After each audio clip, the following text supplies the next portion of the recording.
สบายดีFCทุกคนมื้อนี้สิพาทุกคนไปเฮียนเพาะพันธุ์กบที่เฮาแยกออกมาขังไว้ประมาณ3 เดือนเฮาขังแยกกันห่างจากกัน3-4 เมตรขุดดินแล้วก็เอาหยังปกขังไว้เดี๋ยวสิพาทุกคนไปเบิ่งเด้อว่ามันเป็นแนวใดเดี๋ยวสิพาทุกคนไปเปิดเบิ่งนะนี่นะทุกคนค่อยก็เฮ็ดอยู่นี่3 เดือนแล้วได้2 เดือน3 เดือนโตนึงอยู่หั่นนี่โตนึงอยู่หั่นโตนึงอยู่บนไก่เคียหั่นนี่โตนึงอยู่นี่ตัวนี้ตัวแม่ตัวใหญ่ตัวตุ้ยๆเลยตัวใหญ่ๆเลยเดี๋ยวเฮาสิเอาตัวแม่ใส่ตัวนึงแล้วเอาตัวผู้ใส่ตัวนึงเฮาบ่มีหม้องเพาะพันธุ์เฮาว่าสิเพาะพันธุ์ใส่นี่สิเอาน้ำใส่แล้วก็สิเด็ดเอางาไม้นี่ลงเขาบอกว่าเอางาไม้ใส่แล้วมันจึงสิไข่จับใส่ว่าซั่นเด้ แต่ปัญหานี่สิพาทุกคนมาเบิ่งก่อนนี่ทุกคนนี่นะทุกคนโอ้มันโดดไปใส่แล้วนี่นะโอ้ทุกคนนี่นะมันเฮ็ดองค์ลงแล้วนี่เลย3 เดือนแล้วได้แต่ว่าบ่แม่นว่ามันเลี้ยงตอนมันยังน้อยๆได้ซุมเฮาออกมันมานี่ก็ตอนมันใหญ่แล้วตอนมันซ้ำนี่แหละแล้วเฮาออกมาน่ะแล้ววันนี้อาทิตย์นึงให้กินเทื่อนึงมันก็เลยอยากจอยบ่ทุกคนโอ้มึงไหมอันนี้เป็นตัวแม่เดี๋ยวเอาตัวนี้ใส่ก่อนแล้วจะไปเอาตัวผู้มาใส่ทุกคนเด้อเคนี่อันนี้นี่คือตัวแม่เอามาใส่นี่แหละนี่เห็นบ่แต่ว่าอันนี้เฮาสิไหวบ่มันโดดบัดนึงก็ขาดแล้วบ่ทุกคนเลยนี่นะนี่สิพาทุกคนมาเบิ่งห้องห้อยอริยธรรมถูกไหมอันนี้โถดอกไม้เด้อคล้ายๆคือกบในกะลานั่นแหละทุกคนคล้ายๆคือกบในกะลานั่นแหละ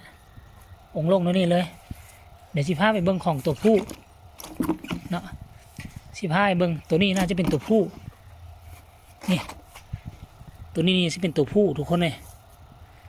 นี่เบิ่งไว้ว่าเขาขังไว้จักเดือน3-4 เดือนพุ่นละนี่เดี๋ยวมาเบิ่งทุกคน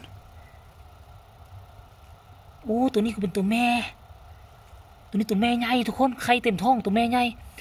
เขาอาจจะได้เอาตัวนั้นขังไว้แล้วเอาตัวนี้นี่โอ้โหตัวนี้เป็นแม่ใหญ่เลยแสดงว่าตัวนี้ก็เป็นตัวแม่ให้กันเนี่ยเขาขังตัวแม่แสดงว่าตัวผู้อยู่พุ่นตัวผู้นะทุกคนตัวผู้อ่ะโอ้นี่ก็ตัวแม่ให้กัน2 แม่เลยแสดงว่าผู้อยู่พี่ผู้เดียวนะ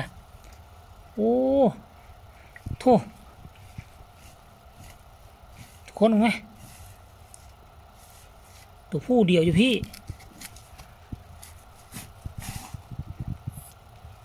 นี่หมดตัวผู้นะแม่ให้กันมดบ่ทุกคนเลยเขาว่าตุ้ยหมดละแม่โอ้บ่มีตัวผู้สัมตีนี่นะ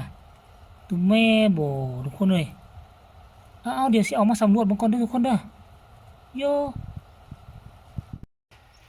นี่นะทุกคนเรียบร้อยจะผิดจะถูก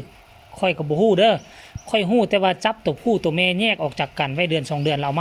เอามาไว้น้ำกันแต่ว่ามันต้องเป็นบ่อใหญ่แต่ค่อยบุ้ยบ่อใหญ่ค่อยก็เอาซ้ำลักษณะแบบนี้แล้วค่อยก็เด็ดเอาใบไม้มาใส่เห็นบ่เด็ดเอาใบไม้มาใส่ตอนนี้ฝนตกกำลังพอดีฝนตกฟ้าห้องค่อยก็หวังว่ามันจะไข่เนาะค่อยเอาน้ำใส่ประมาณ2 นิ้วนี่แหละทุกคนก็หวังว่ามันจะไข่เด้อพอมารอท่ารุ่นน้ำกันว่ามันจะประสบผลสำเร็จบ่หรือบ่ประสบผลสำเร็จก็มารุ่นน้ำกันเด้อทุกคนเด้อ